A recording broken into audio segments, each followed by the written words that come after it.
18 mois ont passé. L'aspiration unitaire est plus forte que jamais et le fascisme toujours aussi menaçant en Europe.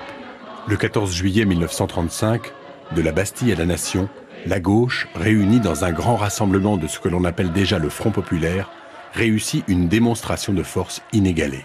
C'est clair, c'est formel, c'est impératif. Les ouvriers veulent l'unité, reconnaît Maurice Thorez.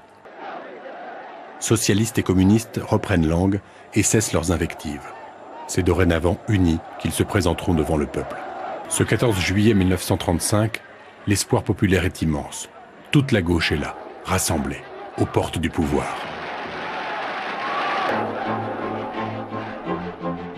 Le 3 mai 1936, ce large front populaire entre en force au Palais Bourbon. Dans la discipline républicaine, l'union électorale permet à la gauche d'emporter plus de 60% des sièges. La progression des communistes est spectaculaire. Ils sortent de leur isolement, tandis que les radicaux cèdent du terrain. Les socialistes sont maintenant la première formation de la nouvelle majorité. C'est donc à Léon Blum que revient la charge de former le gouvernement. Enfin, les difficultés commencent. L'expérience du pouvoir est devenue inévitable. Fois légalement, il lui faut attendre 1 mois avant de prendre ses fonctions. La Constitution en a décidé ainsi. L'électorat ouvrier s'impatiente. Baisse des salaires, chômage en hausse, la crise les frappe cruellement. Un prodigieux mouvement social submerge alors le pays. Dès le 14 mai, les métallurgistes parisiens se mettent en grève. Une grève immense qui va bientôt gagner la France entière et presque spontanément s'étendre à de nombreux corps de métier. Les revendications se multiplient. L'ampleur de la déflagration surprend tout le monde, partis et syndicats. Le patronat est terrorisé. Non contents d'arrêter le travail, les ouvriers occupent les entreprises, constituent des comités de grève, organisent des bals et des banquets dans les usines. Et c'est au son de l'accordéon que l'on attend fiévreusement la formation du nouveau gouvernement d'union populaire.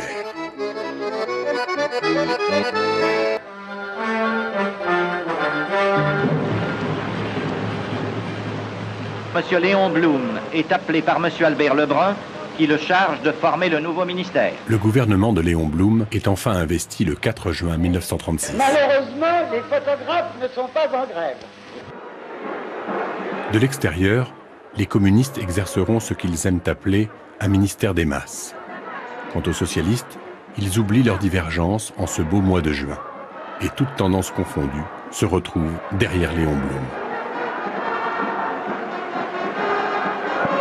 Le gouvernement au travail, les grèves ne s'arrêtent pas pour autant. Elles reprennent de plus belle. Les ouvriers, s'ils soutiennent le Front populaire, ne veulent pas relâcher la pression, ni sur leurs patrons, ni sur leurs députés. Le patronat et la CGT négocient à l'hôtel Matignon des accords qui seront signés le 7 juin.